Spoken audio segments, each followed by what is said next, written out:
So I think balance to me is more about regaining your balance. I think that's the art. I think that's where non-attachment comes in.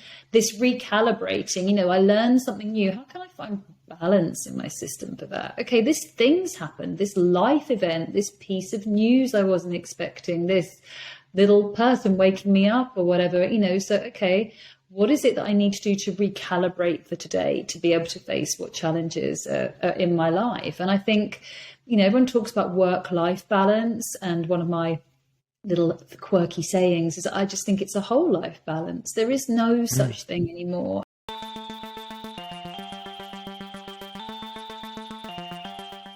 Hello, my friend. Welcome to Something for Everybody. My name is Aaron Machbitz. Annalie, welcome to the show. Thank you so much. I am very excited to talk to you. I've been following you on social media for a long time, as so many people do. But before we get into everything about what you do, your expertise, all of the good stuff that I talk about a lot on this podcast, I have a very important question to ask you, the most important question, which is, how are you doing? Like, really, how are you doing? Thank you for asking that question. I love this question. So I am a bit exhausted. I've done a lot of interviews the last 2 days. It's just how it seems to have fallen. The universe has delivered me a number. I spoke about something quite deep and vulnerable earlier. So I've got a bit of a vulnerability hangover from that, as Brene Brown terms it. You just got to meet my little daughter off air, it's bedtime here for her in the UK. So I'm feeling tad guilty that she's sort of up and about, and she's more than happy with being distracted, but still I feel like mummy's working and I'm not spending time with her. But overall I'm feeling really connected and excited about what we're going to talk about today. Yeah, thank you for sharing that. I always feel like with people like sort of who do the work that you do in performance coaching or therapy or psychology or whatever it is in sort of this service domain, that I don't know if you find this, but I find this for myself, that we have a harder time taking our own advice than giving it to other people. Mm-hmm. And so I've had to come to sort of terms with that. Like, I hear brilliant people on this podcast say all these things, and then I write them down, and then I'm like, yeah, I should definitely do all of these things. And then I tell other people to do them, and then I catch myself feeling overwhelmed and stressed and burnt out and working too hard and not prioritizing this and that. And I'm like, you learned all of this stuff. What are you doing? And so it's, I don't know, it's so maybe refreshing to hear you say those things in a way that's like, you're still working on it, even though you still teach people these things for a living and sort of have mastered this stuff, but it's still a process of figuring it out every single day, juggling your life and your social life, I'm sure, and being a mother and your whole entire business and all of these things that come with sort of trying to be a person who lives their best life. Yeah, absolutely. And I think we don't want to pretend to be perfect, as we know there's no such thing. And also, it's like we all know we should be eating all of our vegetables and stuff, but sometimes you're going to have, a few squares of chocolate, and that's okay. So I have a holiday next week. My daughter and I are off on vacation next week, and that has been a real anchor point, honestly. I've had to launch a few things through my business, which I'm really excited about, but I've had to shift a lot of focus. I've traveled a lot this year already. We're only on the 4th of April, and I've traveled a lot away from her, which has been really great for work. So I feel deeply excited, but obviously that's not been time I've spent with her. So next week it's just her and I. My phone is going somewhere else. It's covered. Out of office is on. So yeah, to your point, I know right now I'm not honoring the foundations that make me feel my best self all the time. However, I've got a very, very clear, delicious finish line next week, and all things that I'm doing. Worked very late last night, might tonight and tomorrow, but then we have a long weekend in the UK for the Easter holidays, and I whip her away next week, and that's my finish line. So I'm living my life with yin and yang at the moment, even though, yes, it's not the ideal way I would choose right now, maybe. Yeah, what do you think about the idea of balance? Because for me, I just think it doesn't exist. Like, I was an athlete for a really long time, and there was no balance. I was like giving everything I had to do being the athlete. And it just seems like it just doesn't make sense to me. I don't know if it makes sense to you, and maybe you can explain it, but it's sort of like, to me, it's like trying to live in harmony, or maybe an obsessive harmonious life where you know that one thing is getting your time and attention, and that's what needs your time and attention. But there's also stuff that needs your time and attention, but you know you'll get to it once you ultimately finish this task. You're not trying to sort of balance and give half your energy here and half your energy here. When I'm a mom, I'm obsessed with being a mom. When I'm working, I'm obsessed with working. So that's sort of how I've viewed it. I mean, it's taken a long time to sort of try to figure that out, but I don't know how you look at it, but I'd like to hear your thoughts on that.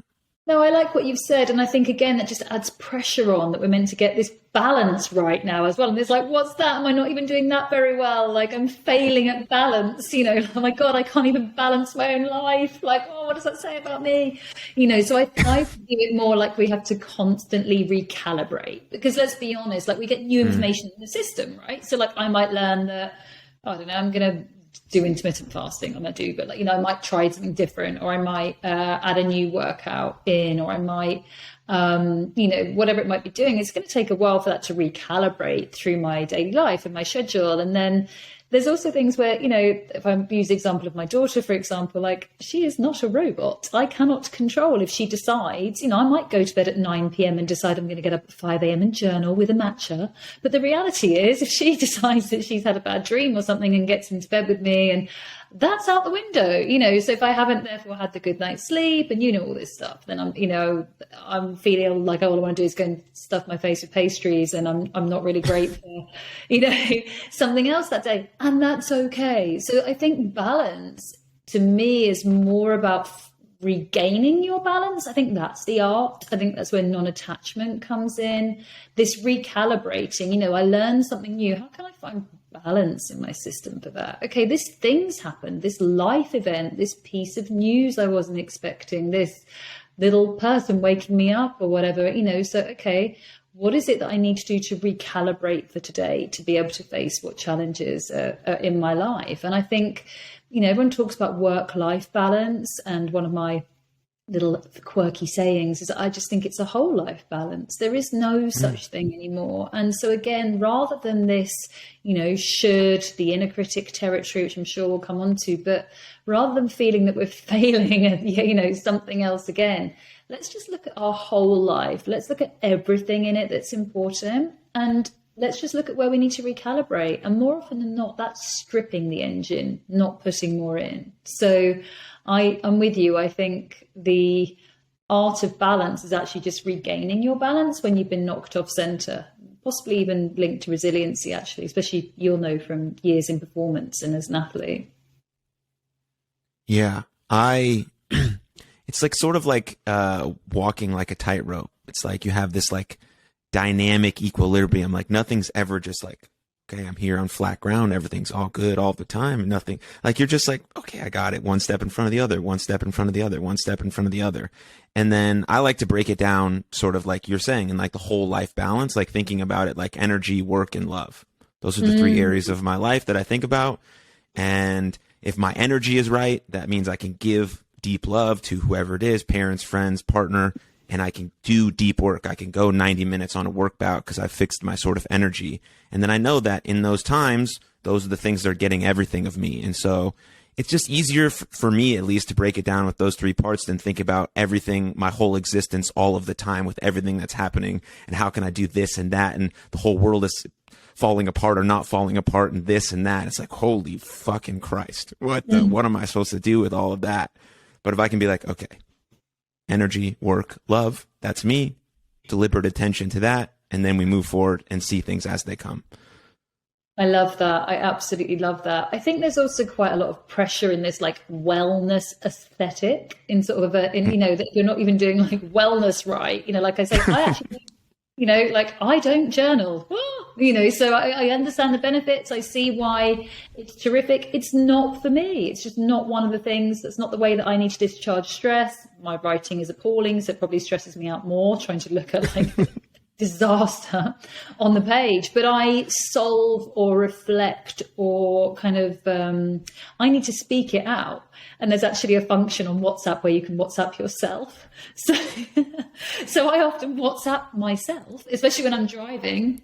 because obviously you're not allowed to message or anything. But if I'm having an idea or a thought, or I'm chewing something over, I'm often listening to a podcast in the car or on a walk or something, and I'm thinking something through, I need to speak it. That's just how I process. So, if it's not for you, let it go. Like this whole wellness thing, if green tea isn't for you, then fine, find what is. If one of my neighbours that often is also a coach and spends a lot of time and very helpfully with my daughter as well. And she said to Amber, my daughter's name, you've got to break at least one rule a day. That's like her secret for life. You've got to break one rule a day. That's it. Not more than that. But you've got to break one rule a day. And I love that. So if you're feeling overwhelmed with this, like, oh, I must do this, or I should do that, or I should be enjoying this. Oh my God, take permission and break a rule a day. That's really, like you say, within your 3 beautiful areas of focus, or just whatever's authentic and true to somebody listening. Like, let's break the sort of societal rule and do what's really authentic to you instead. Absolutely. So I'll switch gears here a little bit, and we'll switch to one of your areas of expertise, which is trauma. And I would just like to know, what do you think most people get wrong when they think about trauma? So more recently, I have been speaking a bit about the fawn trauma response, which seems to be lesser known. So I was actually being interviewed earlier and we were talking about this. There's 5 trauma responses. There's fight, flight, and freeze that I think everyone's kind of quite familiar with. And then there's flop, which is you literally just pass out on the spot. Like, that's it. So traumatic, so scary. Like you often see the videos of like grooms at the altar that faint, those sort of funny things, stuff like that. Or there's lots of animals. There's like these little sort of impala deers in the desert, and they see a predator and they literally flop. They fall over to one side. Trauma response, they just quite literally check out. But the last one is fawn. And I don't know that people are really aware of what fawning is, what it isn't, and the fact that, again, just like fight, flight, or freeze, this is activated before there's any kind of conscious thought. It is truly a trauma response designed to keep you safe. And it feels like one where people maybe also carry the most shame. If somebody approached the house now where I am and they were going to come in and try and attack me and my daughter, if I went to fight and I fought them off and, I went into a blind rage, let's call it that, because it's a trauma response and I fought them off, everyone would be like, yeah, no, absolutely, I would have done the same thing. If somebody came in and I tried to seduce them, placate them, act like I knew them, make out like it was okay, offer them a cup of tea, people would be like, that's really fucked up. Like, what did you do that for? Why would you do that? It's a trauma response. It's actually not different. Fawning is really common in domestic abuse relationships where there's domestic violence. Fawning is really common in households with violence, obviously growing up in childhood. Fawning can be really common with narcissistic employers, bosses, coaches. Parents that are coaches, the athletes, you'll probably know lots of times that may have happened, but it's very common in sexual assault as well. And so I have people coming in for trauma work to reprocess a traumatic event, particularly around, say, sexual assault, where they are carrying shame that in some way they encouraged it, or in some way they were asking for it, or in some way, that they've got some responsibility in this, but it was very evidently a premeditated attack, in some cases going to high court and all of these sorts of things. And it's because the trauma response has been selected, and fawning is a genuine trauma response. And I just don't think there's this knowledge really yet in the system that this is something that is genuine. It happens, and it happens before any kind of conscious thought. It is activated because your amygdala, your limbic system, the animal part of your brain, fires first. And your prefrontal cortex, which is your dates, times, brokers, your language, all these areas at the front are offline. The blood's not there because your body, your system is taking over to keep you alive. I just don't think people understand that. And that's also why I think perhaps people stay in unhealthy relationships, because they carry shame that in some way they have perpetuated that person's behavior or encouraged it, or in some way they're to blame. And I just don't know there's enough knowledge in the collective about this at the moment. Yeah, I'm not familiar with that. Why do you think that's just not been discussed as much as, say, the other ones? I mean, I was in a training room in 2021 when they first sort of said it to us as a group. That was the first time that I'd really heard about it. And they showed us a video of these wild Mustangs and how they got broken in. And this is me and my terrible horse knowledge, so apologies to all the equine fanatics listening. I'm going to like ruin it for everyone, but basically they showed this guy in the center of the sort of the ring, and the horse gets brought in and it's wild, so it's bucking and it's terrified, and the guy that's going to break it in, and he's like the world's best at this and does it in record time, he's cracking a whip. He's not touching the horse, he's just cracking the whip in the center and making the noise, and it's obviously not very nice. So anyway, the horse starts running clockwise. And it runs and runs and runs. And the guy's just stood in the middle, cracking the whip, obviously not touching the horse, but the noise is horrible and there's the movement. And the horse stops.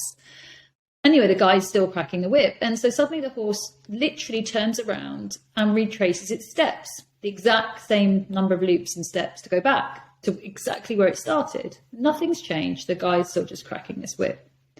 Anyway, then the horse eventually drops its head, and so the horse, when it drops its head and like shows you the back of its neck, it's submitted, and it trots towards the guy in the center of the ring, and at that point it's, in inverted commas, tame, and he's tamed it. Now what actually is happening with regards to a fawn trauma response, as an explanation with this, the predator for this Mustang is a mountain lion. And so when it initially started running clockwise, it ran the automated number of steps and distance, if it was in the wild, that it would need to outrun the mountain lion. Mountain lion can't keep up. This horse has gone however it needs to go to get out of the way. Anyway, it can't work it out because there's still this predator. This thing is still going off in the center. It's like, what the fuck? So then it retraces its steps to go, okay, I can't understand this. I should have outrun my predator. So then it runs back the other way around, and it's still going. And at this point, the only option it has, or it thinks it has for survival, is the very thing that also might be killing it. It's the very threat. And that's the point that it submits. That is fawning. Because the choice between dying and staying alive is apparently the same thing. So I'm going to submit to you and fawn. So that's how I was taught it. And that was only 2 years ago. And I just think it's I don't think it's new as such. Obviously, if I'm talking to you now, I'm sure you're envisaging times that it maybe has happened in your life, like at work or something like that, or where we've had to be, family member. Oh, it's just Uncle so-and-so, like, fine, I'll be not, whatever, or don't say that, your father will be cross, whatever it might be. So, there's times that we've had to fawn. But I just don't think it's widely known and discussed at the moment. And so, that's something that I hope to be able to talk about more, because in my experience of seeing clients one-to-one, it is the sort of trauma response that people hold the most shame about, because they assume in some way they were to blame. Mm-hmm. Yeah, the blaming yourself or trying to take responsibility for something that wasn't even in your control, I'm sure is a very complicated one to unravel for people when you work with them. Yeah. Because, I mean, how would you go about doing that? I know it's a very personal question for the person that you're working with, so I guess you would be giving a very broad and general answer. But, I mean, where do you start with someone who's just riddled with shame and guilt, and they think it's all of their fault for being abused or beaten up by someone or some person in their life because they did this or wore this or said this or, looked like this or gave up whatever? Like, how do you start to unravel that? So to, as you very generously and rightly said, so to protect everybody's identity that I've worked with, I'll talk about myself. I'm very happy to do that. So I grew up in a household where my father was very violent towards me.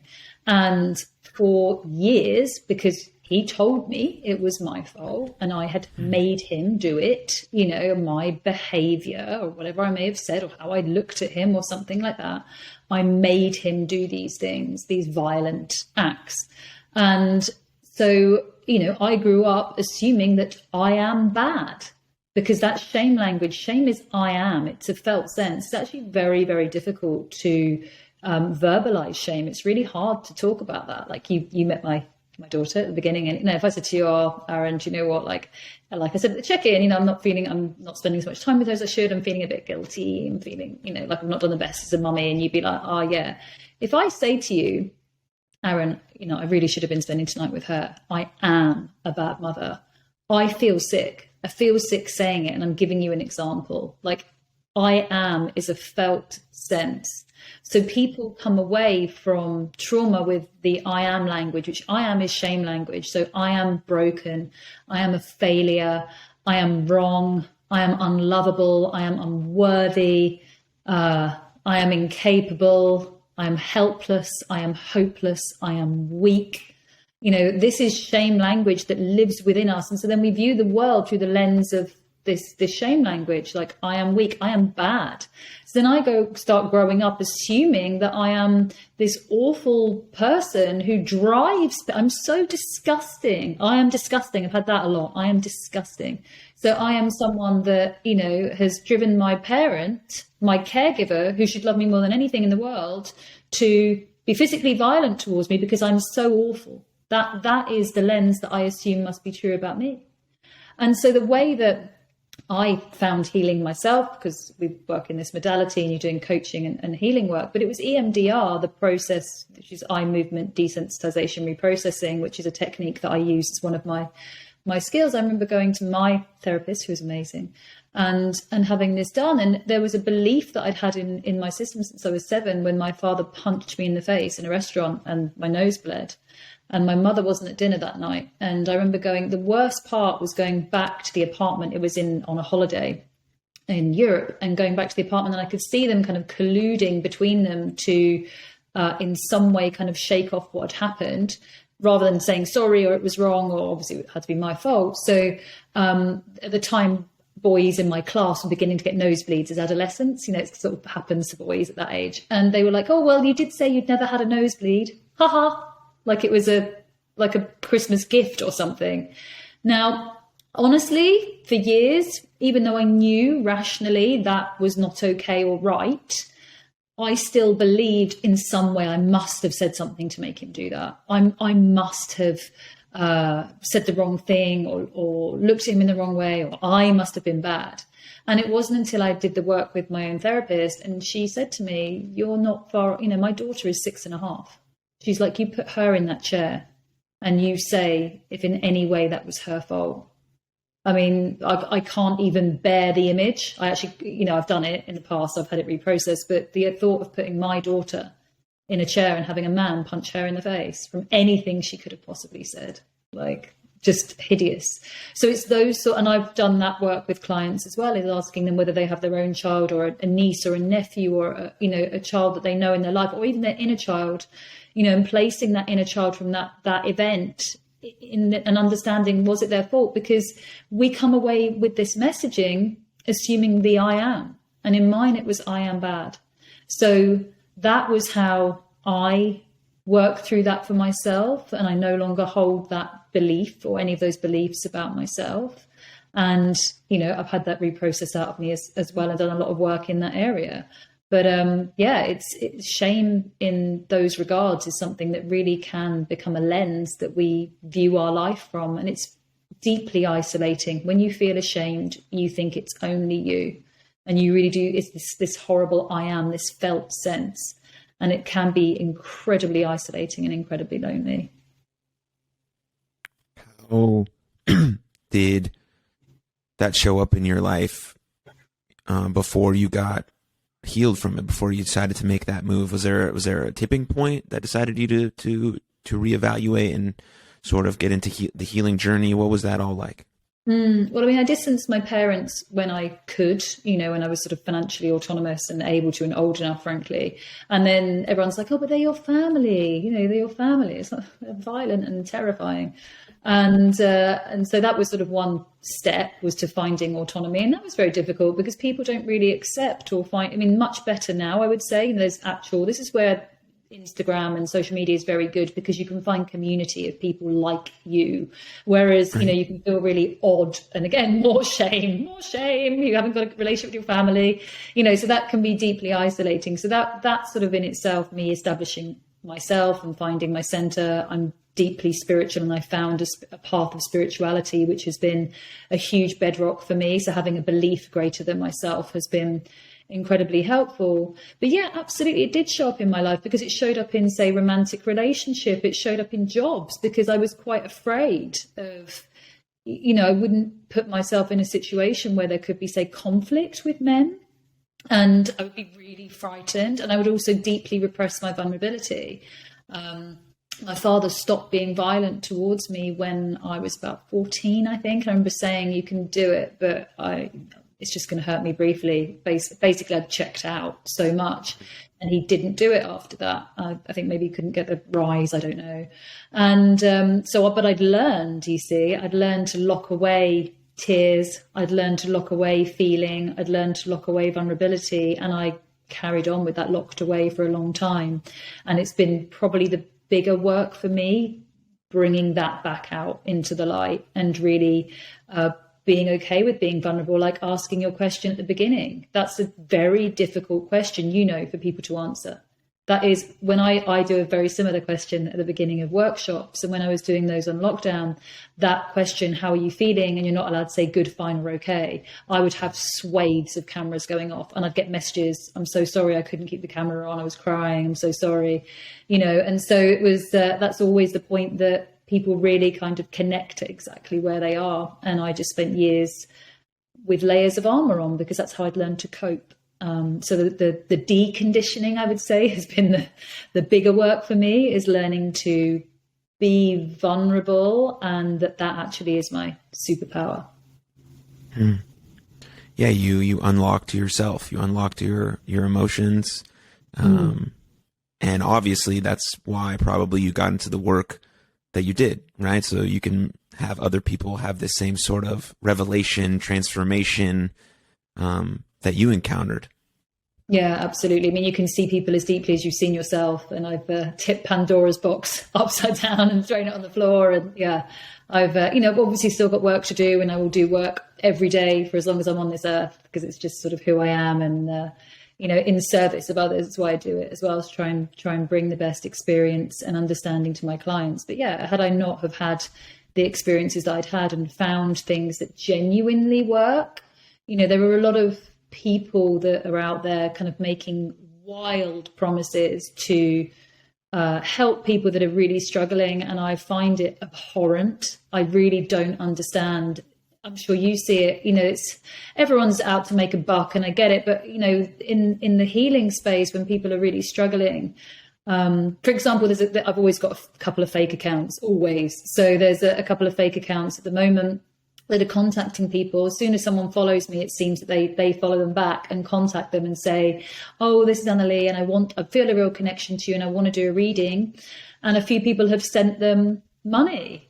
And it breaks my heart, because they're preying on really vulnerable people. And I'm sure they've got their own stuff going on, and for whatever reason, they need to take this low vibrational path and do this, but I can't bear it. And then that might be individuals. And then you've got the corporations that are, oh, pay me this and I'll cure your anxiety. Oh, it's $99 and download this thing and you'll be free of anxiety or trauma forever. No, you won't. It might help, but maybe there's like something that's useful in there, but that's just not true. And I think that's because then we're going back about balance and not being balanced. Then you failed at that as well. Oh, well, you didn't get cured. Everyone else spent $99. Look at their happy, smiling faces skipping through the meadow. It's not you. What the fuck's wrong with you? You couldn't even cure yourself. Oh my God, you're even more broken than we thought you were. Boo. So yeah, I mean, I just can't get my head around that. I think it's dreadful. And so yeah, I hope that people listening are, finding things that are useful and can go and, read good books and find education and things like that, and find good help where they can, because yeah, there's unfortunately sharks in this space as well. Yeah. It's like heartbreaking I don't even think it comes close, because you're dealing with real life people who are looking for solutions and answers to the deepest, darkest problems of their mind, body, and soul. They're consumed by it, and they're on social media looking for anything.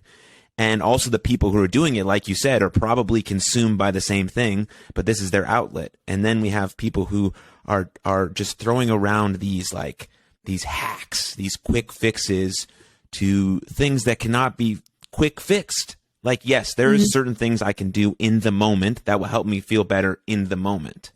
But if I want to actually heal over a sustainable long period of time, one, if my goal is to like never be stressed or overwhelmed, that's a dead person's goal. So you can just remove that idea. So you're never going to not feel any of those things, and you're never going to be like exonerated from the work. There's always going to be some things that happen in your life. But if you take the quick fix, the quick route, you're not equipping yourself with any sort of armor that allows you to handle those situations better than you previously did. You're just like fixing it for the moment. Like, oh, I'm hungry, I'll have a piece of candy. Well, how's the downstream effects and the compound effects of those things? And same with going to a person who doesn't really know what they're doing, but they're going to take your money. My biggest pet peeve is the person who says, like, just love yourself. Well, what if I'm a person who like you said, I am this statement. I really genuinely do not like myself. I hate myself.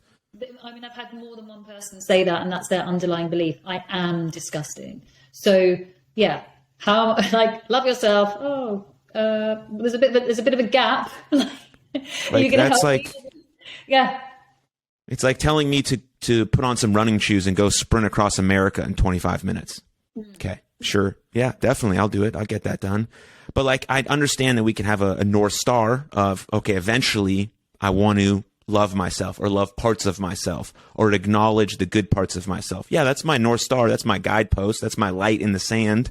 Okay, but how can I'm disgusting. Every part of me is gross. Okay, well, in 6 months, can we like maybe enjoy that you are capable of this, or you like the way your arm looks in this t-shirt, or whatever it is? Like, that's a 6-month journey to like maybe like one thing about yourself. And that's where the real work is. And that if that person is coming to you, or the professional that you're working with is saying that, you might know that they have something to say and they might know what they're doing. But if they're saying 1 week, 2 sessions, $100 each, I can get you to love yourself, boom, you should leave. You should leave that place, and you should never talk to that person again. Yeah, I'm so with you 100%. And it's not to say, because if people are listening thinking, oh gosh, well, I really do feel disgusting or low, and I don't think I've got it in the tank to, get to this place that we're talking about today. Exactly to your point, which is beautiful. You don't have to, run across America right now. Like, let's literally just look at what your next step can be. And again, just give yourself grace for whatever that might be, and make sure it's authentic to you. So, a step towards loving yourself can be putting a boundary in with somebody. A step towards loving yourself can be going, do you know what? Tonight I am just going to order in and turn my phone off. And that can be a step towards loving yourself. And it doesn't have to be this sort of meeting these standards of, I'm not even doing all these other things right. But yeah, that sort of industry where it's selling things to people that are in pain. That was literally why I started the Instagram. I could see, because it was one of the lockdowns. We had 2 in the UK, and people were literally trying to profiteer from others' pain. And I can't be with that. Like, I can't be with that. So I thought, okay, well, I'm just going to start this Instagram, and I'm just going to put some things out that I would say to athletes or, people at the top of their game that I work with in, high performance in corporate, or, any of my other clients. I'm just going to put some advice out there, or a breath technique, or link a podcast that's free. I'm just going to put some things out that I know works. Like, I know this works, or I know it's true. And if it helps one person, then I've done a good job. That was my whole MO, and it remains to be today. Like, I don't, take big partnerships, or, I just want to do something. I've got my business, and, I want to bring it to more people. And I love doing things like this, like the conversation we're having today, but I literally just want to help people. And I think it's becoming maybe more obvious where that's not the case. So, but yeah, for people that are deeply vulnerable, please just, be just selective, and probably even kinder to your heart in those moments, and choose wisely. Yeah, absolutely. I mean, that leads me right into exactly what more thing I wanted to talk to you about was like the current state of our mental health practices, right? Our countries are a little bit different in terms of accessibility and healthcare and stuff like that. But generally, we've obviously seen that sort of mental health is more talked about than it's ever been before. People are seeking sort of treatment more than ever before. But I think people are experiencing more mental health conditions than they ever have before. And that could be a multitude of reasons. But just, what comes to mind when you sort of think of the current state of mental health? So, we had a little chat off air about, I was in LA last week, and I was speaking to a British friend of mine because I was doing some EMDR work with private clients and looking at some event spaces to do some workshops for this exact sort of area in the States in particular. So, and he said to me, Annalie, the thing is, in LA, the biggest mental health facility is the Los Angeles County Jail. And he said, and that is followed closely by rehab, but that's, $30,000-$40,000 a month. So it's very privileged to be able to access that kind of care. And then he said, there's absolutely nothing in between, nothing at all until you get down to therapy, which is expensive. And to find a good therapist, hard to come by. And he's like, that's it. And then obviously there's a load of meds in between. But he said that that's sort of what he felt was lacking, is there's nothing really where there's tools to help people navigate and deal with what's happening in their life. Now, in the UK, we have the National Health Service, which is a free health service. And we do have, things like the CBT, and you can have EMDR on the NHS. But all I know about that is there's still privilege. There's still a lot of issues with privilege in that, because when I was doing my training for EMDR, I remember it was probably about 40 people in the kind of room where we were all training. And at the beginning, most people in there were NHS trauma therapists. And these people are getting, one of the ladies I spoke to, she's literally receiving the refugees seeking asylum when they're crossing the channel from Europe. So, these people are often losing children. The journey they would have been on is horrific on its own. So, she's receiving people in the throes of unbelievable trauma. Now, as an NHS therapist, she won't be paid well. The hours are really hard. And one of the questions the facilitator said was, who in this room has already had EMDR? So I put my hand up thinking, well, of course, we've all tried it before we've come on this training course. Of course, we've all had it. 3 people had had the therapy. 3 people knew what it was like. 3 people knew what good should look like.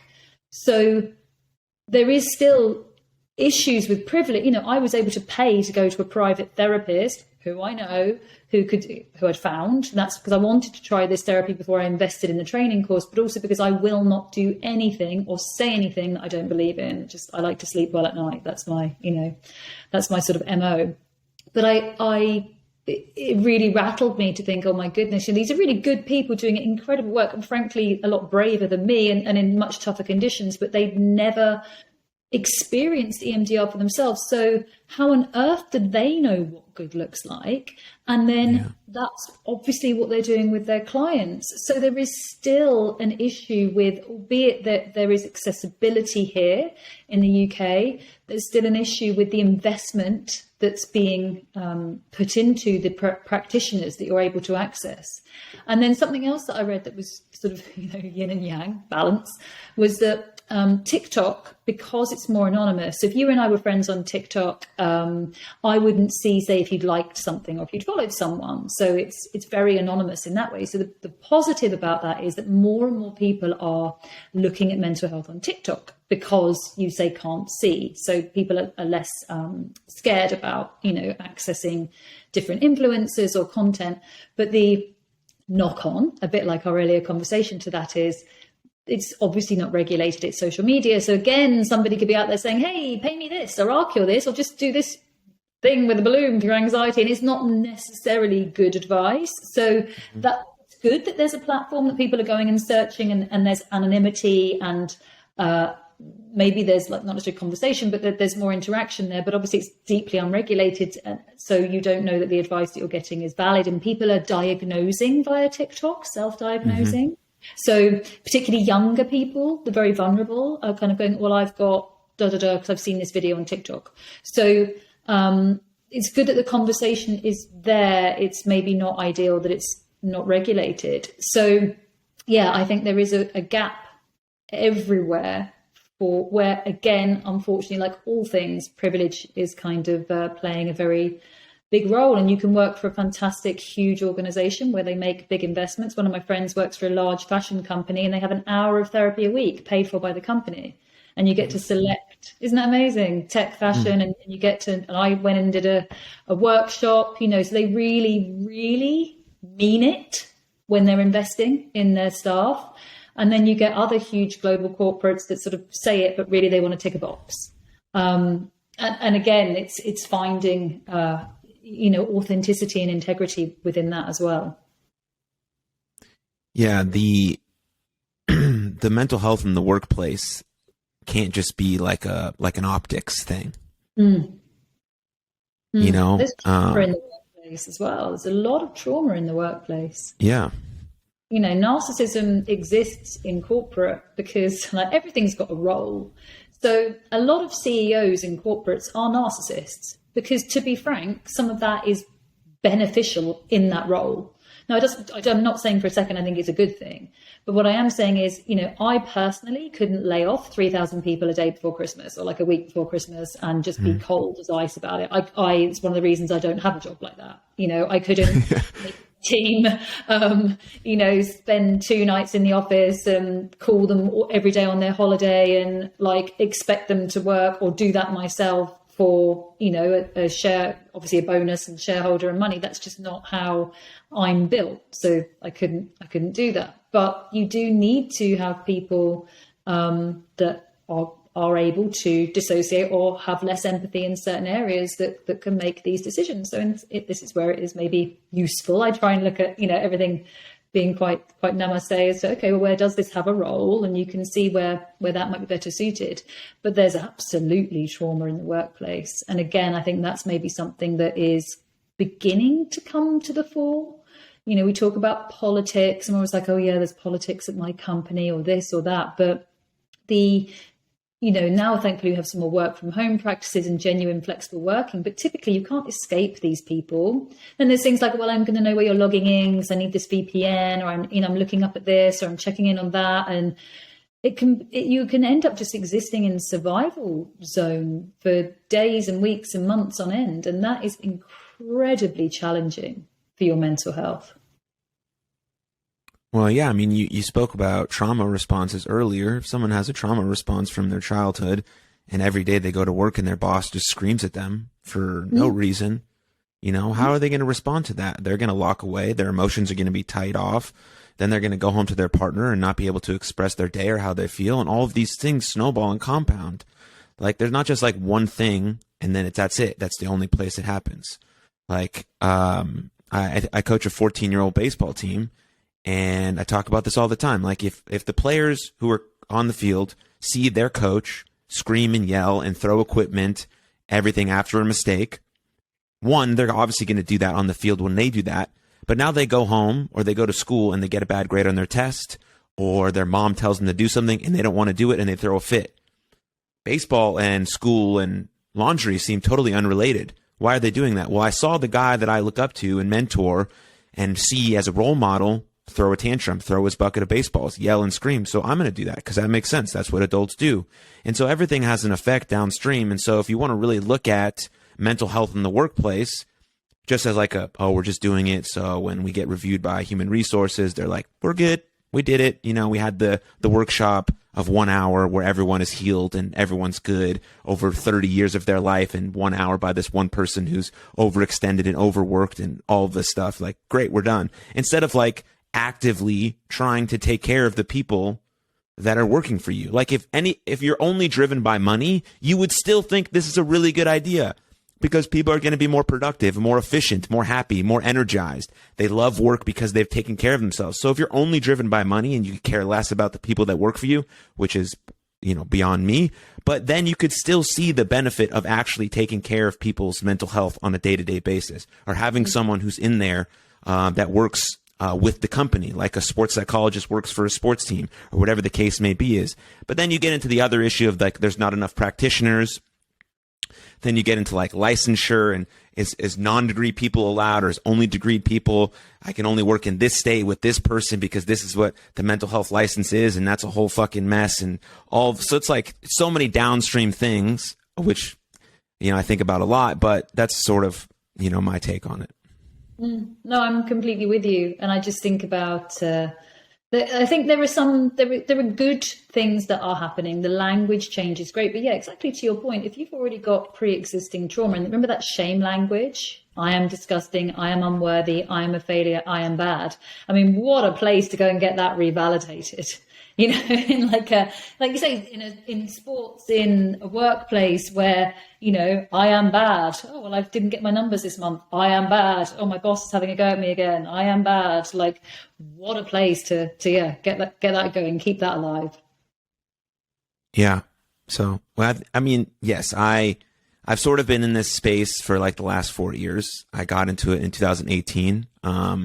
And since then, I've seen a lot of change. Like I've seen a lot of quality change. Like way more people are receptive to this conversation. Like I'm not getting told on the internet anymore that I'm a weak man for speaking about my mental health, right? Like that's moved. Like some people still say that, but majority that's like moved on. People like okay with the idea that I can share and express and cry and feel. Yes, and there's certain times that a man should be tough. Same time that a woman should be tough as well. It's like both people have both masculine and feminine traits, and we should be able to display those things. That's sort of like what the divine person is, like has both of those traits. And so I've seen a lot of things increase and get better. But since it's talked about so much, I don't want it to become one of those things that's just another performative thing that people do because they know that they'll get a pat on the back for it. And so that's one of my biggest fears. And also I fear that there's just not enough people to do the work to help people that need help. Yeah, I think that's a very good point. And, I think that the healers are also, at the moment are still need some healing themselves as well from times on lockdown and, everything else that's going on in the world. So I think that you're absolutely right. And I think Brene Brown made a call for anybody that, would like to go into a healing modality in any way, shape or form, like someone that can be a helper or a carer, because the world desperately needs them and we're only going to need more.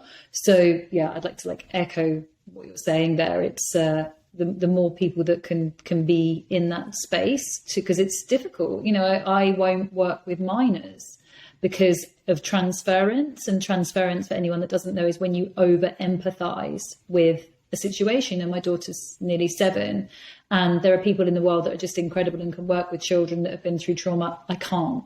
I would not be able to shake that off. That's not something I could do and then be like, okay, and now I'm going to go to the supermarket. I just wouldn't be able to. It would really impact my life too much.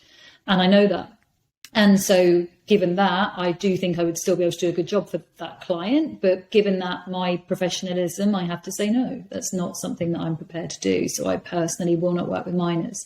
And the people that do, I think, are extraordinary. So, there's again, everyone should also kind of be this integrity and this authenticity about knowing exactly where you can work. And and the same for organization, what is the right fit in that moment. Yeah. What are sort of your favorite mental health practices that you engage in? So I do meditate. I often listen to Bob Proctor, who was a terrific man, passed fairly recently. So I listen to one quite regularly. It's just on YouTube, free. It's an abundance meditation. I just love his voice and I really like that. So it's about 20 minutes. I think that's 21 minutes works really well for me. So I often do that most days. And I've done it so often now that the second I hear it, I kind of go to that gooey, lovely place. And also I can activate it myself fairly well without needing to hear it. I try and always make sure that I have some time outside. I move, I need to exercise. I'm ratty if I don't. So it's, I need to move and I do different things. I'm someone that needs variety in all aspects in my life. So movement, I need to have variety. So one of the practices is I try and look across my week to ensure I'm going to have that. And then the other things I do, like I say, I speak things into form. So I like to access what I call my big picture thinking, which I tend to do on walks when I'm listening to things like podcasts. And that's somewhere that I can just really escape into. I love that. Just, just walking and listening and being inspired. To me, inspiration is just sets me alight. That's me kind of entering my flow state. And that's one of the biggest things that I need for my mental health. When I'm approaching burnout, I know it because I sort of lack all creativity. There's just nothing that, I don't have my mojo is the easiest way for me to say it, but the way it feels is I just can't access any kind of like magic or creativity about what I'm doing or anything in particular. So having that time and putting it aside to just sort of not achieve, dare I say, and I'm not heading for a goal. I'm not like, I'm going to do this and listen to this podcast and I'm going to come back and write 15 posts that are going to be like incredible, go viral. It's not that. I do it because it makes me feel like me. And so anything that makes me feel really truly authentically myself. And sometimes that's going out with a group of friends that are just, and we cackle in a corner and, and that is also something that can be deeply, deeply soul enriching as well. Yeah. I imagine spending time with your daughter also has that effect. Yeah, absolutely. She's amazing. She's been my greatest teacher. Definitely. She's a daily inspiration. She said to you before she came on, I write down sometimes some of the things she said. And one of the things she said to me was like a little Yoda. She said, everything that you go deeper into gets much colder. She said, except for love. The deeper that you go into love, the warmer it gets. I was like, oh, whoa, like, Baby Yoda, I'm going to write that down. Yeah, it's amazing. Wow, what a magical statement. I know. So yeah, she's got with a few belters. I'm like, yeah, that's my girl. So she's she's awesome to spend time with. And she, again, deserves my presence. So that's been a boundary and sort of a good learning. And I also know that when I'm doing the whole, just a second, honey, sorry, baby, just a minute, just a second, like I'm not enjoying it, she's not enjoying it, I feel guilty, blah, blah, blah, blah, blah. The best times for us is when, it is just focused on joy. And that's the other thing she said, we were walking along the high street where I live a couple of months ago, towards the shops. And she said, oh, Mummy, I just smiled at that lady and she didn't smile back. And I said, oh, maybe she didn't see you, honey. She's really cute. And, like he doesn't smile back at a kid. And she went, no, she did. She did see me and she didn't smile back. And so I start going into, oh God, trauma therapist, don't want her to take on the trauma. Don't want her to feel rejected. Like, I went, oh, well, maybe she was, thinking about something else. Or she may not have seen you, darling. And she stopped me. She'd let go of my hand and she stopped me in the street. She's 6. And she went, no, Mummy, she did see me. And she missed her opportunity for joy. And I was like, oh my God, you're right. And we high-fived because she was right. And and actually that really resonated with me after that. Like, how many times have I missed my opportunity for joy from with her, with other people, looking on my phone, working, chasing something. How many times might I don't think that lady was bad at all. She probably had some bad news or, whatever, but she did miss her opportunity for joy. And Amber was right. That's such a profound statement. Wow. But backtracking on what you just said about the 15 Instagram posts, you're someone who's obviously very active on Instagram. And it just made me think about how the narrative nowadays is that you have to turn everything into like a 6-figure side hustle, passive income, thingamadoo jigger.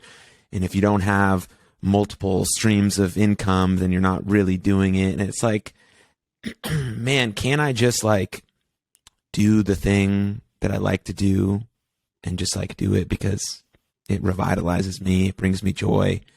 Like, I think we have to get more into that. Like, if you have something that you're passionate about and you want to monetize it, that's awesome. Do it. Great. Sick. I did it with this podcast, whatever the case may be is, right? But if you just like something and you feel good doing it, just like do it as often as you can. And that's it. I think that's way, yeah. Like, that's monetary value because your soul lights up, that's like, whoa. Like, that's way cooler than money. It's like actual abundance of your heart. And when you're thinking about your whole life and, you know, maybe laying on your deathbed, you're not going to be like, missed that opportunity to build that side hustle with real estate. You're going to be like, I fucking loved that time I spent with my friend, and I was present and in the moment, and we took that trip, and I wasn't worrying about anything but like being there and doing the thing. And like, yeah, that's what you're going to think about. And so yeah, totally. I joy. Right. I mean, that's exactly it. That's exactly it. Like I can't knock social media just because I'm on it, right? I'm on it. I use it. So I can't be the person who uses something and then says it's shitty and terrible for the whole world. That's just like, doesn't make sense. It's very hypocritical. I understand there's negative and positives to it, and we need to try our best to not let social media use us, but we use social media as the tool. I think like you've done beautifully. And so, but we can't get wrapped in the whole culture around what people are saying, because the side hustle culture thing is just someone trying to make their own money and do their own thing. And maybe they're passionate about that because it changed their life, and they have multiple streams of income, and they can travel the world and do whatever they want. And they want that for you. Maybe that's a real authentic dream and goal for them. But if it's not for you, and you like going to your 9 to 5 and coming home with your weekends off and spending time with your dog or going to the park, that's good for you, then that's good for you. And it doesn't have to be for anyone else. And I think like that's important. So yeah, I love just that. To make that point. I really like that. And you're absolutely right. Again, it's the whole Instagram versus reality, and what we should, in inverted commas, be doing or striving for, or whatever it may be. But like, Instagram is not my business. You know, I've always had my business. I've always had my coaching company. I've always done the coaching work that I do. I started Instagram, like I say, because I just felt it was wrong. And I thought, if I can help someone, then that's a great thing that I've done. It just so happened it then grew and obviously really resonated and connected with an audience. And, you know, now it has a community, but it's not my job. Like, it's as in, you know, my business is still one-to-ones with clients. I travel the world and do that, and do corporate coaching gigs and speaking events, which I adore. And, you know, it's what's beautiful about Instagram, though, is me getting to do things like this with you and reach greater audiences. And there's probably a bit of ego in there. You know, I think that's okay for me to own that I get to do this. But a couple of things I want to pick up on what you said. I listened to this amazing podcast with James Clear, Atomic Habits, and he was being interviewed by Tim Ferriss. And if anyone wants to, Tim. I think it was about January, I think it came out. And anyway, so James Clear was saying that he actually got picked up for his book from an article that he'd written just for himself, just on like Medium or a blog or something. And it took 2 years for that article to get picked up, for it to then become the book that we all know and love today.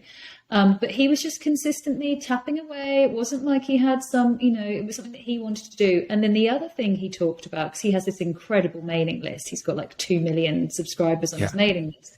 And they were talking about that, and they said, look, you never own Instagram. You know, I had a shadow ban last year for 8 months from a fake account. So the fake account emulated me, blocked me, reported me, because obviously they wanted to try and tap up my followers for money. And I had a shadow ban for 8 months. So every month I hemorrhaged followers, like thousands of followers. Didn't matter what we did. I lost followers. I couldn't see where people were interacting with the content. I mean, it was really frustrating. So just to sort of say and remember as well, like you don't, I enjoy the connection. I love the community. I like the feeling that I might be helping people, but you don't own it. You know, so you can be a star or like have a profile on social media, but it's not yours. So the areas to sort of think about investing in is, what are these things? Like you say, what's the role of your soul that you're going to be happy to do like every day of your life? And I love the book, The Big Leap by Gay Hendricks. I don't know if you've read it. It speaks a lot about sports, particularly golf, which I work extensively in with athletes.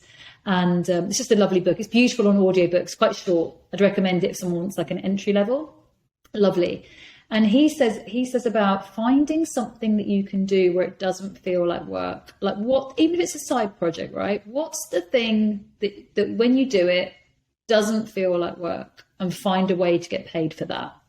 And that is just delightful, isn't it? Even if it's not your full like you say, if you going to work and you're 9 to 5, where you love your colleagues, you enjoy working with your clients, and you come home and you get to you don't have email or whatever, and you get to spend time with your family, do more of that. Like, beautiful. And for me, this doesn't feel like work. You know, I absolutely adore speaking and engaging with people that are, you know, got the same integrity that I do and are committed to doing things for the same reasons that I am, like yourself. And this doesn't feel like work to me. This is a joy. So yeah, find the things that don't feel like work and find a way to get paid for that. 100%. I listened to that same Tim Ferriss and James Clear podcast. One, because I love Tim Ferriss. He's like my favorite podcaster. And my last question that I'm going to ask you, which will come in a second, is stolen from Tim Ferriss. So I'm glad you brought it up. But yeah, but like James owns his audience now, basically, and like owns in like a very loose term, right? But like if every other social media site gets brought down or taken away, he's like can still reach the people with his message and his book. And like that's where you want to create a real sense of connection with your people, and you want to sort of get them off the platforms. But like 2 million people is like I'm like trying to reach 100 email subscribers, and I'm like, yeah, I'm almost there. Let's go. Let's get it. But like I'm fine with that, because I'm putting in the long game. And as you said, like this podcast, like this is episode 153, which is pretty cool. Congratulations. Like, it's very cool. Thank you.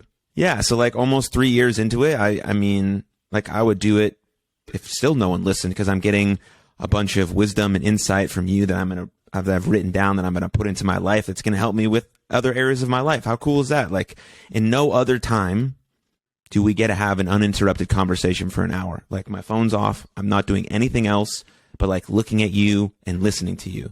And so that's why I encourage people to like pretend to do a podcast with their friends once a week. Like invite your friend over, put the phone down, record it 30 minutes and just riff and just like see what comes up. And then you can listen back and you can be like, okay, I can be a better communicator in these areas, but your phone is away and you're giving yourself uninterrupted time. Now if you can make an hour, you can make it twice a week, way better. The connection increases, but you can at least do that. And so, I mean, this podcast is more beneficial to me than I think anyone else for, you know, self-indulgent reasons, but that's like because I enjoy it and it's cool to do that. So, you know, I pray that everyone can find something like that, but you got to like iterate and try and fall down and get back up and, you know, all that stuff. I love that. And you did it. You took the leap and you did it. And, you know, 153 episodes is amazing. So congratulations. And it's deeply inspirational to people listening that are thinking, oh, could I, should I? And as you say, like, when do you get the chance to do this and just explore and express and just always be learning and be curious? And it's just such a special thing to be doing. I have a very great group of girlfriends, and it's a bit of a running joke that whenever we go anywhere, we never have a photo. And I love that. We all say how brilliant it is that someone has to consciously remember to take a picture, you know, rather than people are not on their phones. It's just we're really deeply connected and we have the most fantastic time. So yeah, I love that you said to do a podcast with your friends and take that energy. I'm gonna steal that. I like that a lot. Oh, thanks. Yeah, perfect. Well, one last question for you. And it is stolen from Tim Ferriss, like I said. And it's, if you were going to have a billboard put up anywhere in the world and millions of people were going to see that billboard every single day, what would you put on it? Stop existing and start living. I had a feeling that was going to be it. Yeah. I just think it... And it's something that I would, because I hope I would drive past it every day. Because I think we all, and me included, need to see it and just go, yes. Actually, yeah. And then break, yeah. And then P.S. break one rule day together. Yeah. And then on the back, we'll throw like a laundry list of all of your daughter's wonderfully profound quotes. Yeah, she'll get an audiobook deal after this, I'm sure. Yeah, we'll get... Insights. That'll be my newsletter. I'll get 2 million. Look at this. I'll have 2 million subscribers if it's Amber's Insights. Yeah. Yeah. Amazing. Well, thank you so much for taking the time. I really do appreciate it. And amazing. My pleasure. Thank you. See everyone. Bye. What's up, everybody? Thank you for tuning into that episode. And if you enjoyed it, click here for another full-length episode of the podcast. And please, don't forget to subscribe. But above all else, most importantly, please take good care of yourselves and others. And I'll see you next time. Lots of love. Cheers.